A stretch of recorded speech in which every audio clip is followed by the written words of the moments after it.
বিদ্রোহী যোদ্ধাদের আক্রমণের মুখে ব্যক্তিগত উড়োজাহাজে সিরিয়ার রাজধানী দামেস্ক ছেড়েছেন প্রেসিডেন্ট বাশার আল আসাদ। তার দেশ ছাড়ার পর দেশটির প্রধানমন্ত্রী মোহাম্মদ আল জালালি বলেছেন, জনগণের দ্বারা নির্বাচিত যে কোনো নেতৃত্বকে সহযোগিতা করতে প্রস্তুত। আজ এসব কথা বলেন তিনি জানান, নিজের বাড়ি ছেড়ে যাওয়ার কোনো পরিকল্পনা নেই তার। সরকারি প্রতিষ্ঠানগুলো সচল রাখতে কাজ করবেন। প্রধানমন্ত্রী মোহাম্মদ আল জালালি আরো বলেন, এই দেশটি একটি স্বাভাবিক দেশ হতে পারে যেটি তার প্রতিবেশী এবং বিশ্বের সঙ্গে সুসম্পর্ক তৈরি করে। তবে এটি সিরিয়ার জনগণের দ্বারা নির্বাচিত যে কোনো নেতৃত্বের উপর নির্ভর করে। আমরা এটিকে সহযোগিতা করতে প্রস্তুত এবং সম্ভাব্য সব ধরনের প্রস্তাব দিতে প্রস্তুত।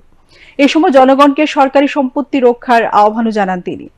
এদিকে বিদ্রোহী দলের প্রধান জানিয়েছেন, আনুষ্ঠানিকভাবে ক্ষমতা হস্তান্তর না হওয়া পর্যন্ত সরকারি প্রতিষ্ঠানগুলো প্রধানমন্ত্রীর অধীনে থাকবে।